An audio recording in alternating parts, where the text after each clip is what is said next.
Olá, seres de luz, pessoal, sejam muito bem-vindos a esse grupo, esse projeto Leitura com Alma que a gente vai dar início hoje. Estou muito feliz em poder partilhar aqui com vocês todo esse conhecimento aqui dos livros e também aí vou colocando essa pincelada de todo o meu conhecimento durante a minha jornada aqui como terapeuta, como professora de autoconhecimento. E eu tô muito feliz, gente. Eu nem acredito que nós estamos aqui em agosto fazendo esse grupo acontecer, essa leitura. E vamos lá, né? Eu acho que assim, vai ser um áudio muito longo, vai ser muita coisa acontecendo. Então vamos começar, né? Primeiramente, vocês que chegaram aqui, que não me conhecem, eu sou a Camila Rubortella, sou terapeuta holística, mentora de autoconhecimento. Tô aqui tentando entender e formular coisas que eu sou, porque na verdade eu simplesmente estou nessa fase da minha vida, né, do estou, porque se a gente vai mais profundo do nosso ser, né, são só camadas, né, que a gente vai se construindo aqui nessa vida. Mas vamos lá, quem quiser saber mais sobre mim, aqui embaixo nesse áudio, nesse vídeo, tem as minhas redes sociais, tem meus grupos, tem todas as informações que você precisa para me encontrar e poder falar comigo, conversar, ficar mais pertinho de mim e a gente se conectar cada vez mais, tá bom? Hoje nós vamos começar o primeiro dia da leitura, a Yoga de Jesus. Nós estamos na segunda edição dessa leitura com alma. A alma a gente já fez a nossa primeira no mês passado e a gente deu continuidade nesse projeto tão lindo que se iniciou. E o nosso livro então vai ser a Yoga de Jesus de Paramahansa Yogananda. Esse foi o livro escolhido para essa temporada de agosto. Um livro votado por todos vocês, né? A gente decidiu escolher. Gente, vai ser um livro muito profundo. Um livro que vai mexer muito com a nossa mente, vai expandir demais a nossa mente. Esse livro, ele não é um livro para a gente se encaixar em algo, mas ele vai fazer a gente fortalecer mais a nossa fé, a nossa conexão com Deus. Vai trazer muitos despertar, muitos entendimentos, mas também vão ter coisas dentro desse livro que a gente não vai entender.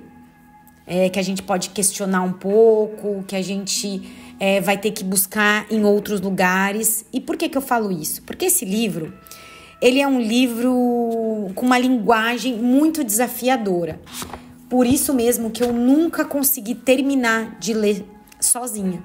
Então, por isso que nós estamos aqui agora, nós vamos ler esse livro juntas, vamos trazer muitas reflexões, a gente vai trazer um resumo de cada capítulo e a gente vai deixar fluir. Eu acredito que é tudo no fluir, na intuição. Eu sou muito assim, para quem me conhece sabe que eu deixo tudo muito fluir. Vocês vão perceber que no meio da leitura eu vou contar histórias da minha vida relacionada ao assunto do livro. Então, a gente vai aí... Vamos expandir, vamos crescer, vamos aprender, vamos entender e vai ser muito gostoso. Antes de começar a nossa leitura, eu quero que você pegue sua água, seu chazinho, pega papel, caneta, anota tudo, porque a gente vai ter um formato dessa leitura diferente. Como assim? No livro anterior, eu lia o capítulo e depois eu já vinha com um resumo geral para vocês. O que eu percebi? Que foi interessante eu trazer toda a minha percepção, mas eu acredito que também a gente fazer a leitura, vocês também lendo junto comigo, vai fazer muito mais sentido e a gente vai poder fazer uma troca melhor. Então, como que a gente vai fazer? Eu não sei em quantos dias a gente vai ler esse livro e eu estou pensando, provavelmente a gente não vai fazer a leitura diariamente. Porque é um livro que vai mexer muito com a nossa mente, com a nossa energia. Então é muita informação, não dá pra gente assimilar o que a gente aprendeu hoje e amanhã já vir no próximo capítulo. Então eu vou fazer o quê? Eu vou fazer a leitura com vocês hoje, do primeiro capítulo.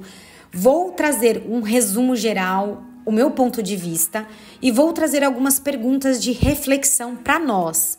Essas perguntinhas eu vou deixar aqui embaixo na descrição do vídeo e vocês vão responder elas no comentário, tá? Pra gente poder fazer uma troca legal e a gente ter esses encontros também aqui, né? Saber quem tá participando, qual que é o movimento, tá bom? Então a gente vai fazer dessa maneira. Eu vou ler o primeiro capítulo, trago um resumo e a gente vai responder, vocês vão responder as reflexões lá nos comentários. E eu também vou responder aqui, né, no áudio, e vocês respondem pra mim lá com mensagem nos comentários, tá bom? Aproveitando, gente, esse é um grupo gratuito, é um grupo que a gente quer expandir, levar informação, sabedoria para as pessoas. Então, compartilhem com os amigos, compartilhem com alguma amiga que já comentou sobre esse livro, compartilha com quem você ama, com quem você sente no seu coração.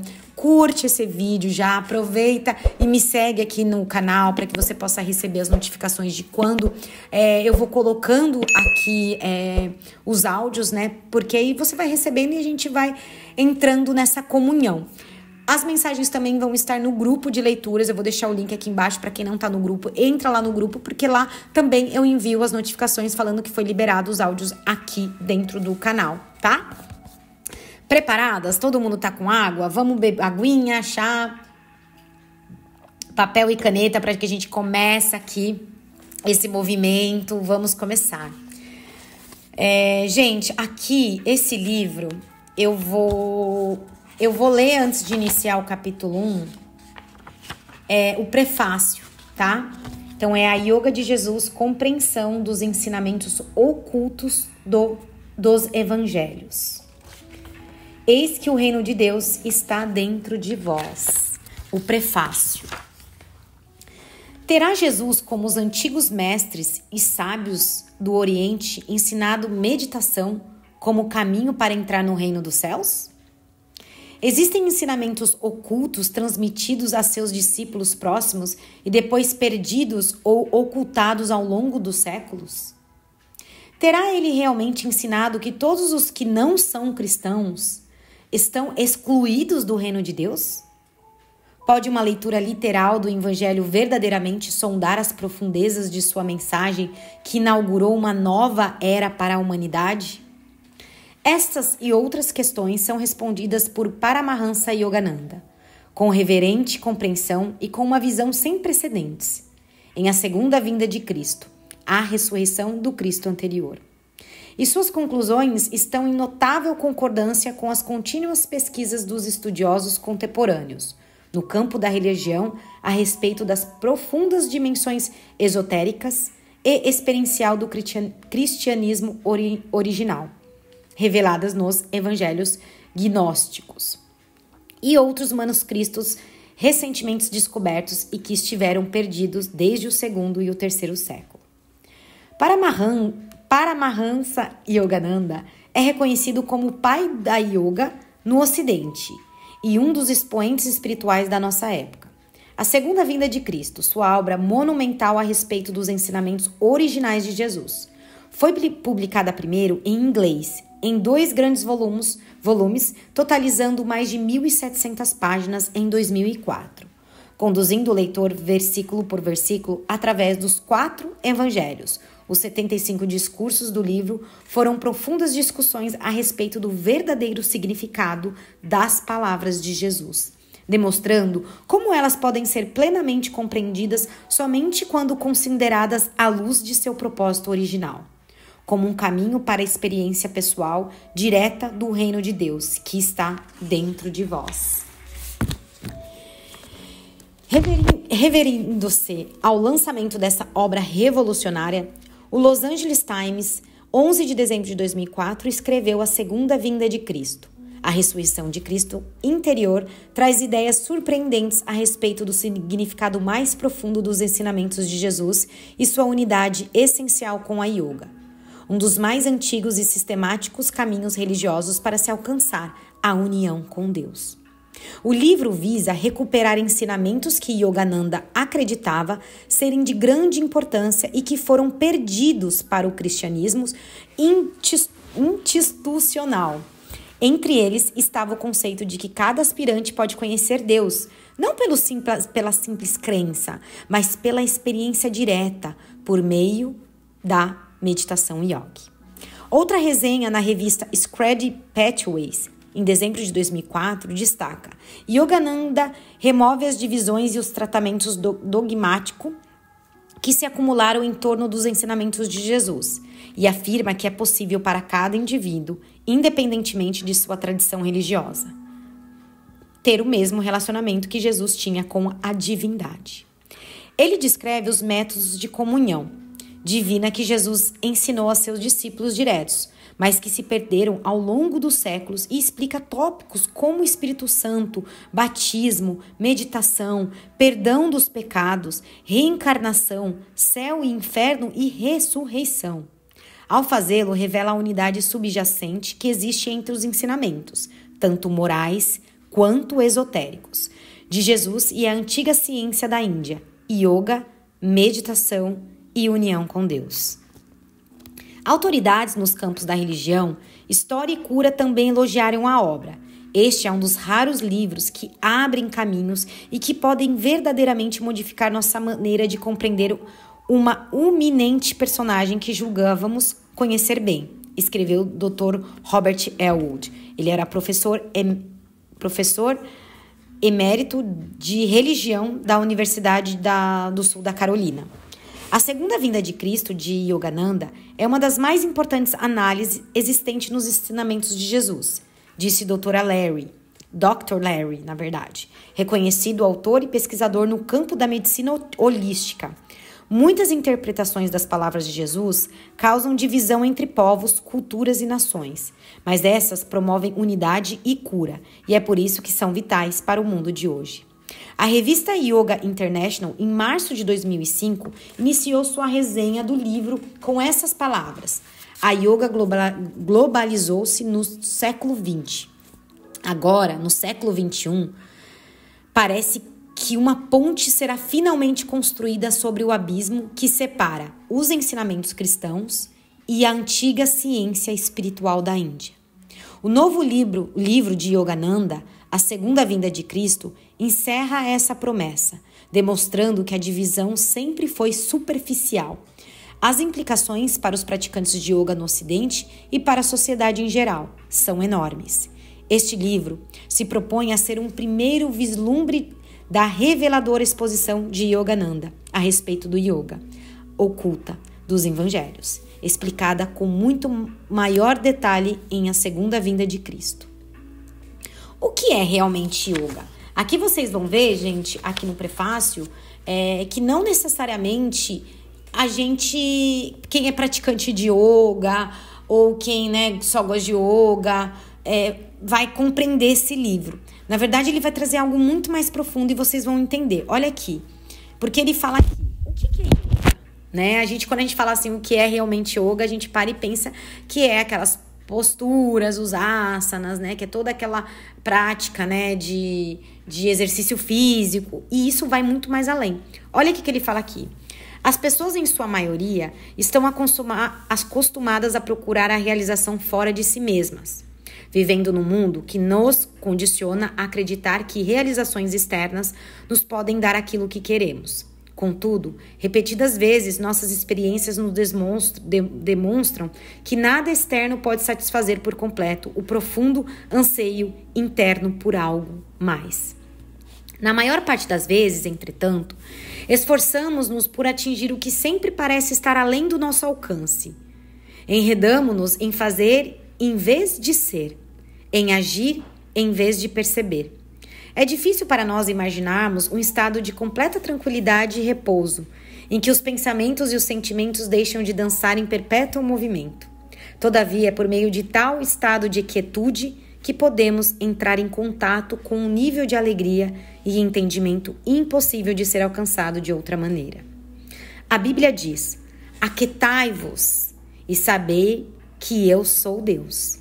Nessas poucas palavras está a chave para a ciência da yoga.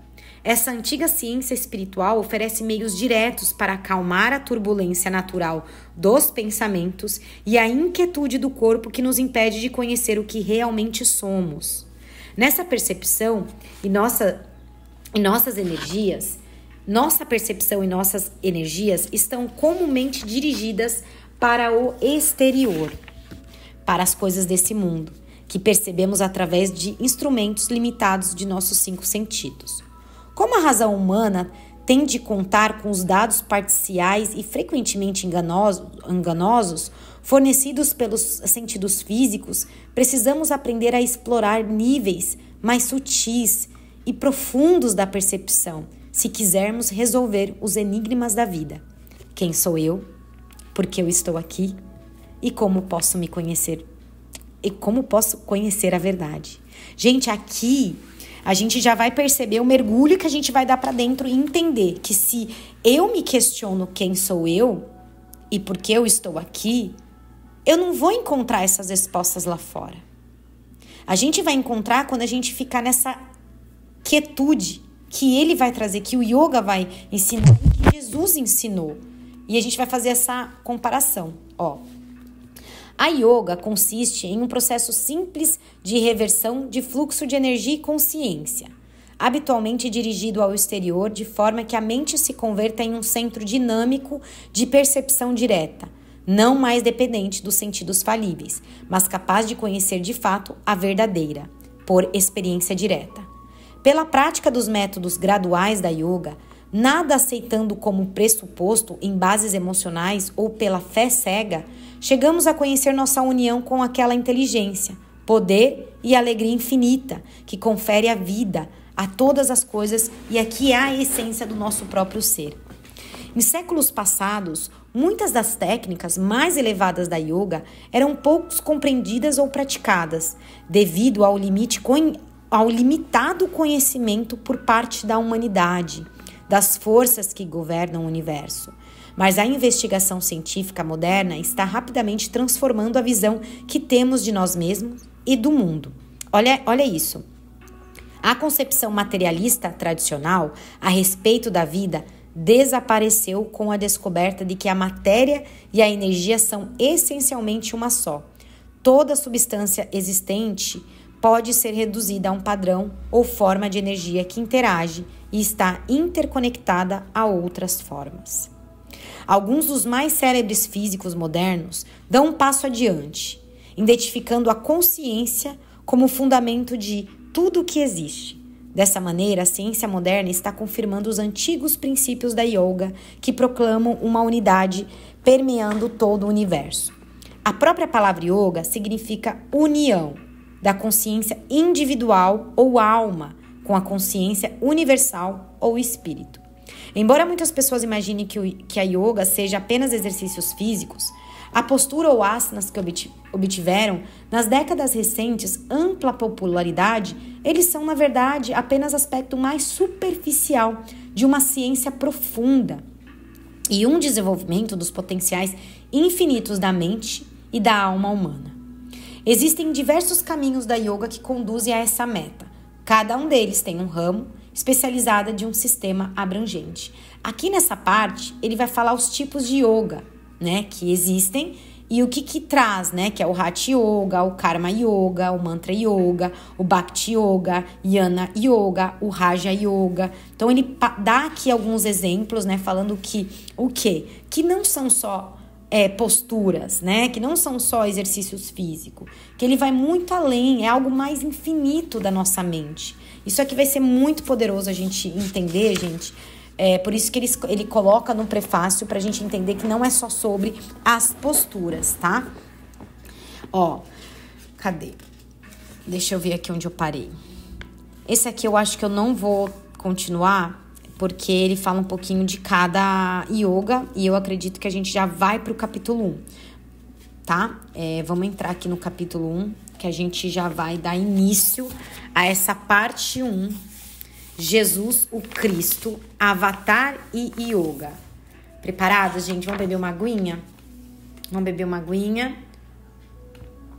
E depois a gente vai fazer um resumão, tá? Com os pontos principais de tudo que a gente tá lendo. Mas eu quero que vocês seguem a sequência pra gente poder ir depois pontuando, tá? Quem não tem o livro, me acompanhe aqui. Para tudo que você tá fazendo, me acompanhe. Mas se você tem o livro, vai lendo junto comigo, vai anotando, vai escrevendo. E aí a gente vai fazer tudo isso juntas. Combinado? Então vamos lá. O senhor crê na divindade de Cristo? Perguntou um visitante. Yogananda respondeu: sim. Gosto de falar dele porque foi um homem de perfeita autorrealização. Entretanto, ele não foi o único filho de Deus, nem afirmou que o fosse. Em vez disso, ensinou claramente que aqueles que cumprem a vontade do Senhor tornam-se, assim como ele, um com Deus.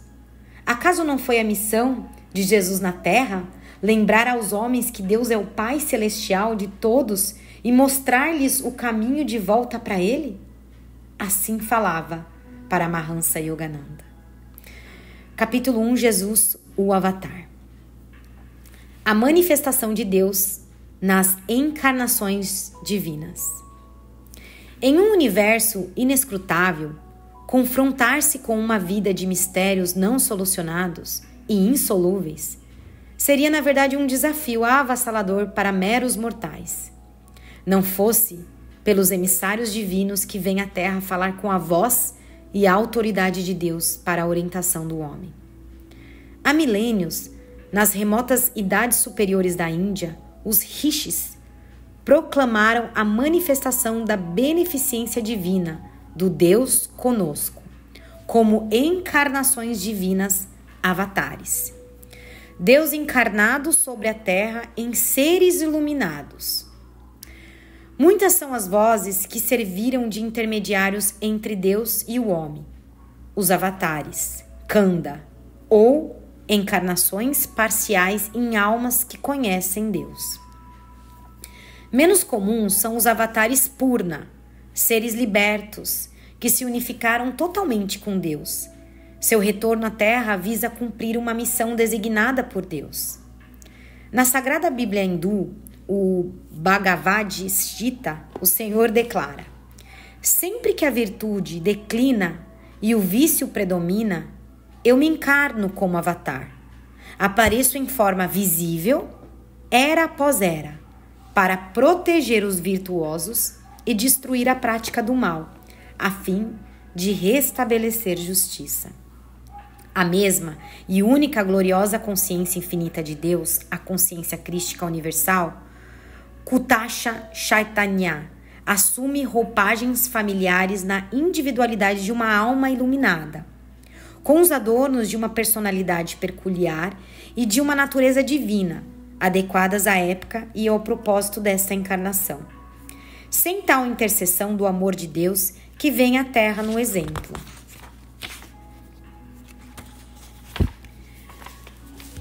Na mensagem e na mão orientadora de seus avatares, seria praticamente impossível para a humanidade, em sua busca tateante, encontrar o caminho para o reino de Deus, em meio ao sombrio miasma da ilusão mundana, que é o substrato cósmico da morada do homem, a fim de que seus filhos, envoltos em trevas, não se percam para sempre nos labirintos enganosos da criação. O Senhor vem, muitas vezes na forma de profetas divinamente iluminados, para aclarar o caminho. Jesus foi precedido por Gautama Buda, o iluminado, cuja encarnação relembrou a uma geração negligente o Dharma Chakra, ou a roda do karma, em constante rotação. Ações iniciadas pela própria pessoa e os efeitos dessas ações, que fazem com que cada homem, e não um ditador cósmico, seja responsável por suas condições atuais. Buda trouxe nova vida a uma teologia árida e a rituais mecânicos, a que decaíra uma antiga religião védica na Índia, ao findar uma idade superior em que Bhagavan Krishna, o mais amado de seus avatares, pregara o caminho de amor de Deus e de realização divina por meio da prática da suprema ciência espiritual da yoga, união com Deus. A intercessão divina para mitigar a lei cósmica da causa e efeito karma, pela qual o homem sofre por causa de seus erros, estava no amago da missão de amor que Jesus veio cumprir. Jesus veio cumprir uma missão de amor, gente, presta atenção. Jesus veio para demonstrar o perdão e a compaixão de Deus, cujo amor nos protege até mesmo da rigorosa lei. O bom pastor de almas abriu seus braços a todos, a ninguém rejeitando e com um amor universal, e incitou o mundo e segui-lo no caminho da libertação por meio do exemplo de seu espírito de sacrifício, renúncia, perdão, amor, tanto pelos amigos quanto pelos inimigos, e, acima de tudo, supremo amor por Deus. Como um pequeno bebê na manjedoura de Belém, e como a Salvador que curava os doentes, ressuscitava os mortos e aplicava o bálsamo do amor sobre as chagas dos erros, o Cristo em Jesus viveu entre os homens como um deles, para que também eles pudessem aprender a viver como deuses. Consciência crística, unidade com a inteligência infinita e bem-aventurança divina permeando toda a criação. A fim de perceber a magnitude de uma encarnação divina, é necessário compreender a fonte e a natureza da consciência que se encarna no Avatar. Jesus falou dessa consciência quando proclamou: eu e o Pai somos um. João capítulo 10, versículo 30. E estou no Pai e o Pai em mim. João capítulo 14, versículo 11. Aqueles que unem sua consciência com Deus conhecem a natureza transcendente e imanente do Espírito, a singularidade da bem-aventurança sempre existente, sempre consciente e sempre nova do absoluto incriado, e as miríades de manifestações de ser divino, como a infinidade de formas nas quais ele se diversifica no panorama da criação. Há uma diferença característica de significado entre Jesus e Cristo. Seu nome era Jesus. Seu título honorífico era Cristo. Em seu pequeno corpo humano, chamado Jesus, nasceu a vasta consciência crística, a onisciente inteligência de Deus, presente em toda parte e em cada partícula da criação. O universo não é o mero resultado de uma combinação fortuita de forças vibratórias e partículas subatômicas, como propõem cientistas materialistas. Uma excrescência aleatória de sólidos, líquidos e gases, convertendo-se em terra, oceanos, atmosfera, plantas. Todos eles interrelacionados harmoniosamente para promover os seres humanos de um lar habitável. Forças cegas não podem se organizar em objetos estruturados de forma inteligente. Assim como a inteligência humana é necessária para deitar água nos pequenos compartimentos cúbicos de uma bandeja de gelo e produzir cubos de gelo. Também na coalência da vibração em formas que se desenvolvem progressivamente por todo o universo. Vemos os resultados de uma oculta inteligência imanente. O que poderia ser mais milagroso do que a evidente presença da inteligência divina em cada partícula da criação? Como as árvores frondosas emergem de uma partícula, de uma minúscula semente?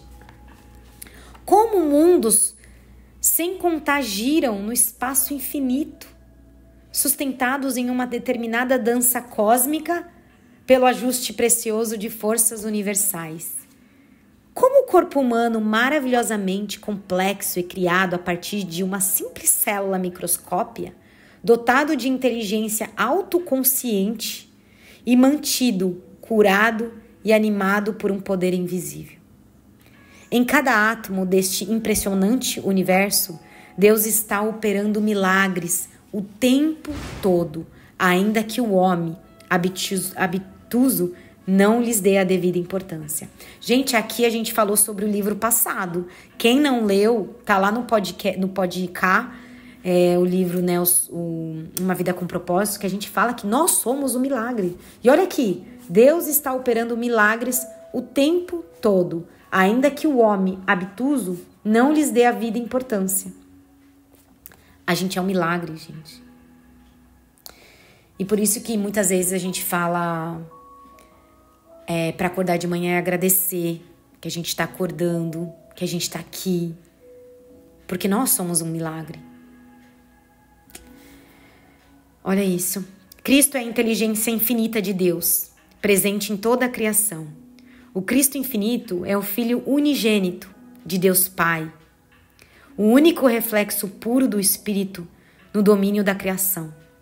Essa inteligência universal, aqui ele fala, em sânscrito, mas é consciência de Krishna, nas escrituras hindus, manifestou-se plenamente na encarnação de Jesus, de Krishna e de outros seres divinos.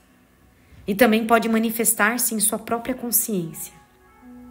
Apenas imagine, se você estivesse vivendo neste quarto por toda a sua vida, sem contato ou conhecimento algum, do que estaria além dessas paredes?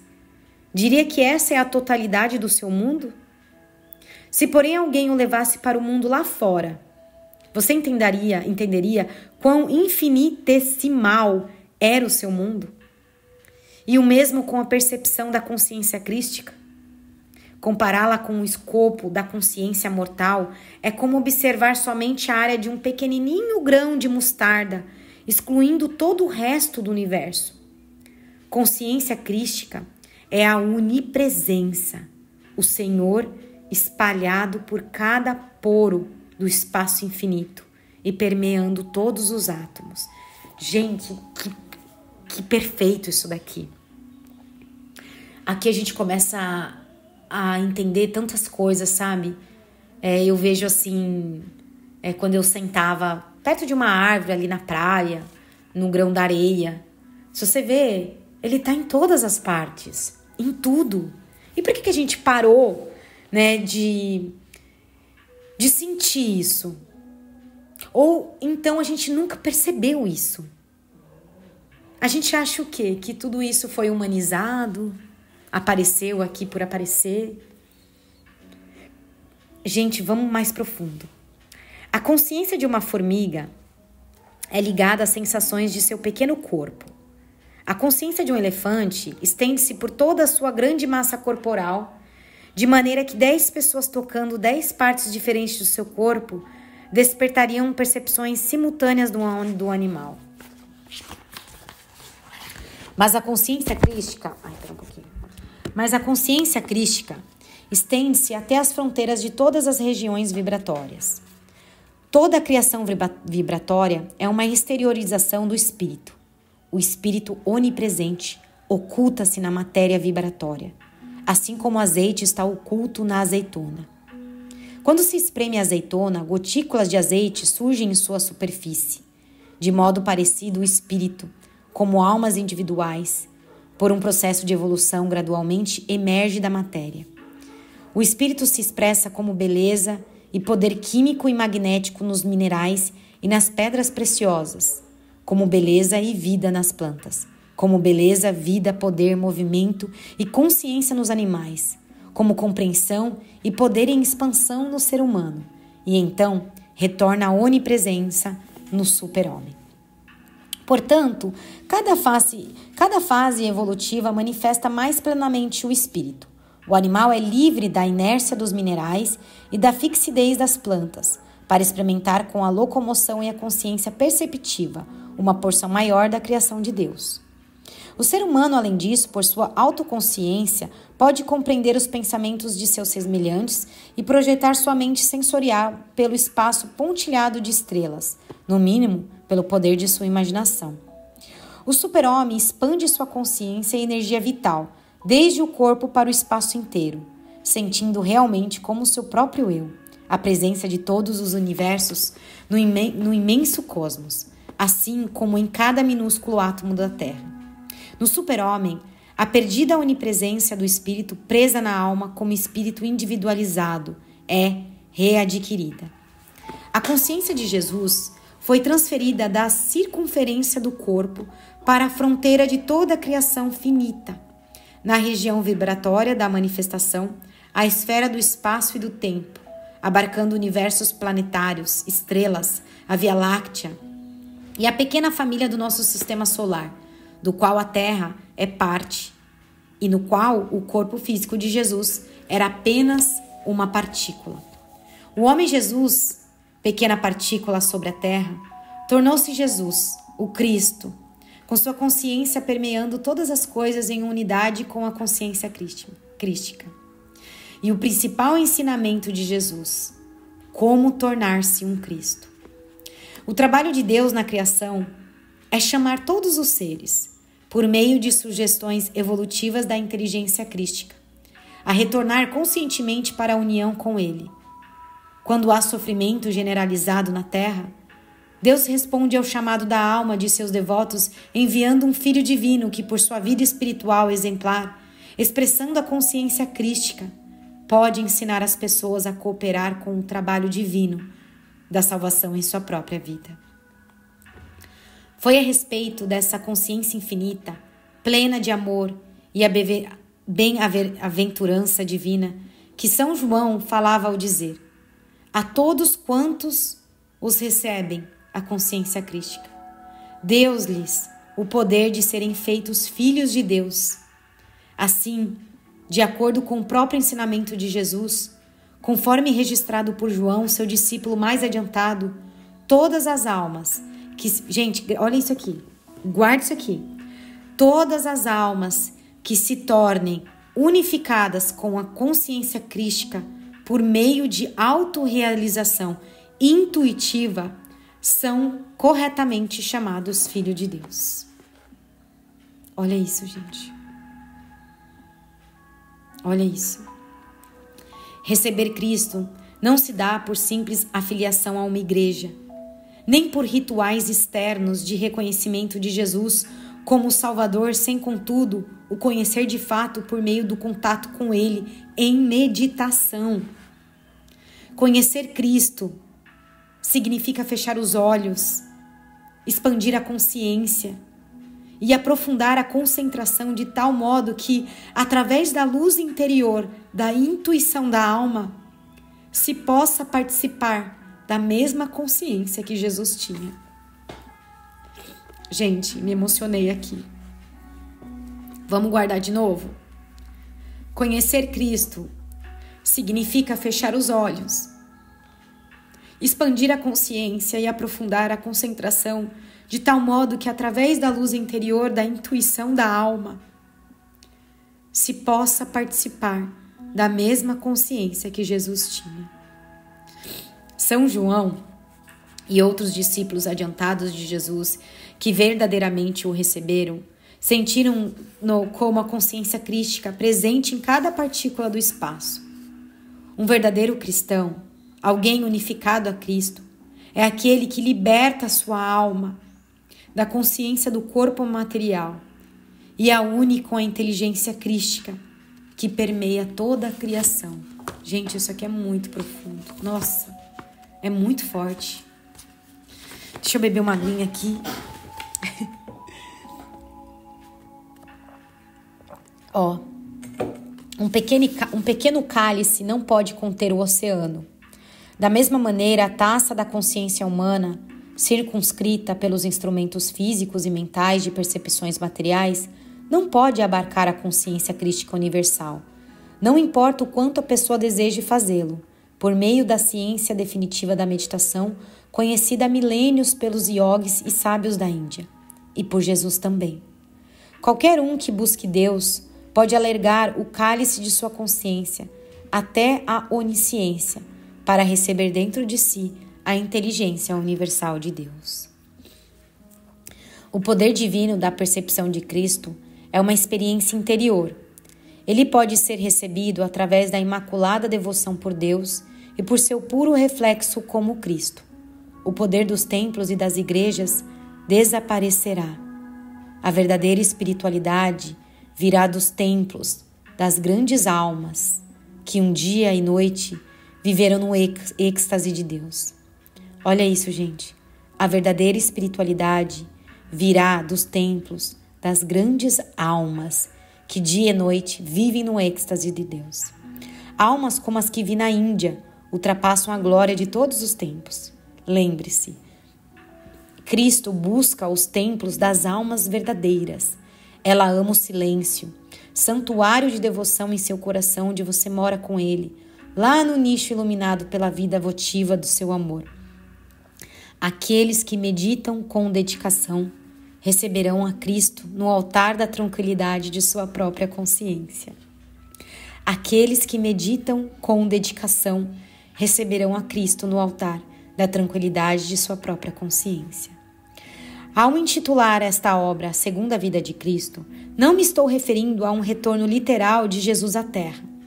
Ele veio há 2000 anos e, após legar um caminho universal para o reino de Deus, foi crucificado e ressuscitou. Seu reaparecimento para as multidões hoje não é necessária para a concretização de seus ensinamentos. O necessário é que a sabedoria cósmica e a percepção divina de Jesus falem novamente por meio da experiência e do entendimento que cada um tenha na consciência crística, infinita, que estava encarnada em Jesus. Ele será a sua verdadeira segunda vinda. Essa será a sua verdadeira segunda vinda. Então aqui, deixa eu repetir.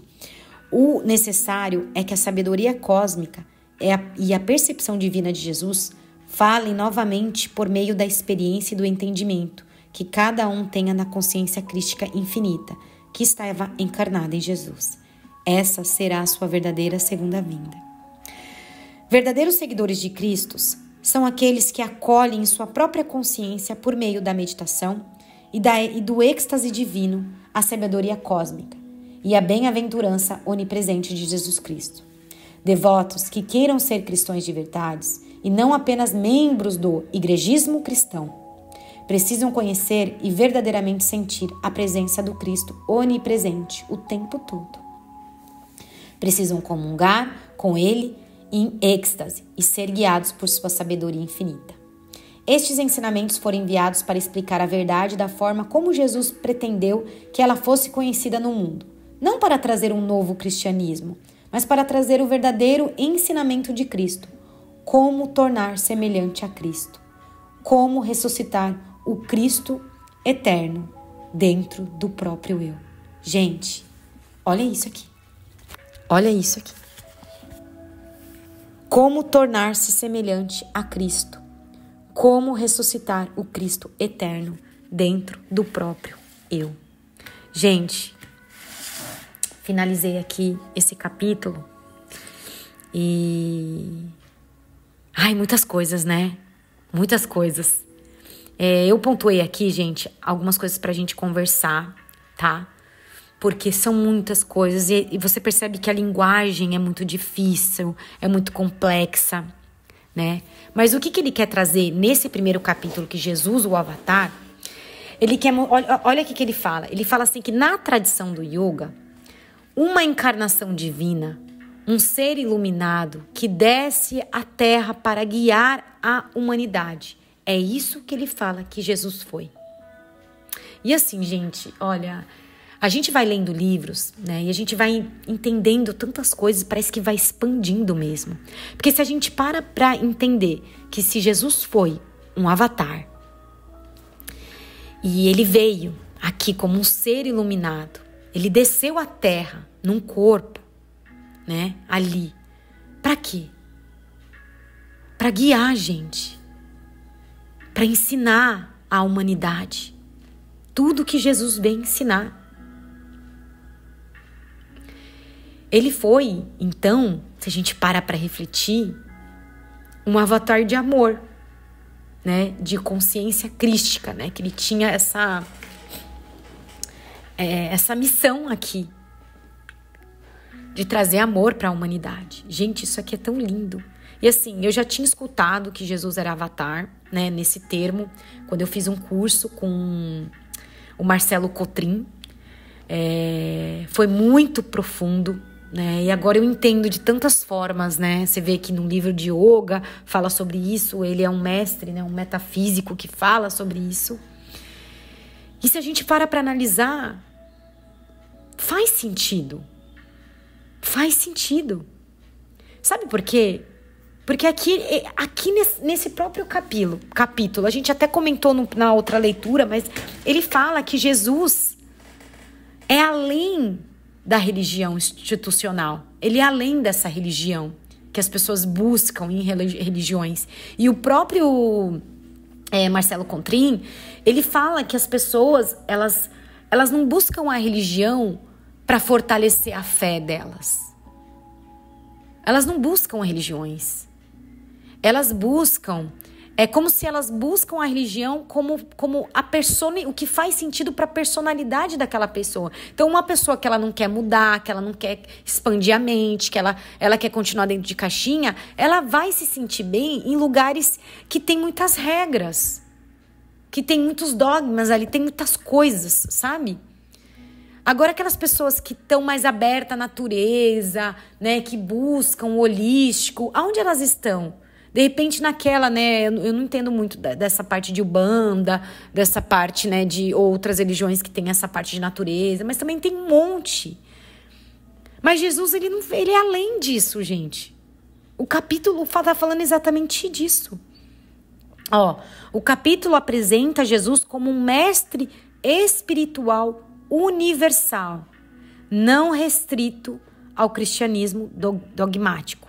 Né? Ele não veio criar uma religião, ele veio para despertar o divino que existe dentro de cada um de nós. Gente, olha isso. E esse olhar, ele quebra o quê? Barreiras. Ele quebra essas barreiras. E aproxima o Jesus, né, o avatar, de buscadores espirituais de todas as tradições. Então, nós somos buscadores aqui. Nós estamos buscando conhecimento, informação. Então, isso faz nos aproximarmos de Jesus. Porque a gente quer o bem. A gente está aqui porque a gente quer o bem da humanidade. A gente não veio aqui, né, para guerra, para maltratar. Não. Então, quanto mais a gente busca conhecimento, quanto mais a gente busca a luz, mais a gente se aproxima de Jesus. É isso que eu tô entendendo aqui do livro, hein, gente? Depois eu quero saber de vocês. Um outro ponto que eu coloquei aqui, que eu queria muito falar com vocês, é essa parte que Jesus, ele atingiu a consciência crística e que também está disponível a todos que percorrem o caminho do autoconhecimento e da união com Deus. Então, o que eu vejo daqui, né? Eu vejo que Jesus, ele atingiu essa consciência, né, crística, porque ele tinha essa conexão direta com Deus, né? E aí ele mostra que a gente que está nesse caminho de autoconhecimento, né, de praticar espiritualidade, de união, de fortalecimento de fé, a gente tá assim, juntinho, sabe? É como se... Então eu não tô sozinha. Porque se eu tô seguindo algo, passos de alguém que veio ensinar, significa o quê? Que eu não tô fora, né? Eu não tô fora. E ele fala muito dessa parte do samadhi, né? No yoga a gente chama de samadhi, que é o estado de comunhão com o todo. Quando que a gente chega a esse estado, essa consciência crítica, essa conexão? A gente não vai conseguir chegar no barulho que está acontecendo aqui fora. A gente só vai chegar quando a gente se acalmar, a gente se aquietar, a gente fechar os nossos olhos. E aqui mesmo ele fala, né, quais são os pontos aqui de ensinamentos de Jesus e do yoga? O amor incondicional, o serviço ao próximo, a interiorização, que é a quietude, a oração como meditação, o silêncio. Quando a gente une tudo isso, gente, é onde a gente vai entrar atingir essa consciência. Claro, né, se a gente olha lá na tabela Hawkes, né, que o estado de iluminação, de consciência tá lá 700 a 1000 Hz. A maioria, né, desses monges, budas, enfim, essas pessoas que buscam, né, até yogis mesmo, estão em busca de chegar a esse estado de consciência que eu não sei, gente, será que realmente a gente vai chegar a isso? Eu não sei, não. Eu acredito que a gente vai chegar.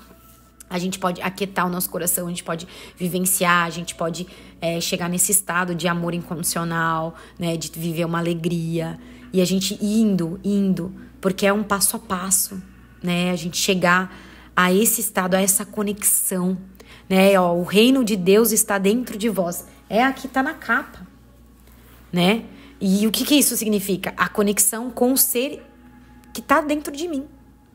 Gente, esse livro, ele vai preencher a nossa alma hoje, essa leitura, né? Eu não sei quantos dias que a gente vai ficar lendo esse livro, vamos ver quanto tempo que vai dar. Mas ele vai preencher a nossa alma. E ele vai fazer a gente entender que dentro de nós existe algo que nós estamos preenchendo. Nós não estamos... Não tem nada fora. Tá tudo dentro de nós.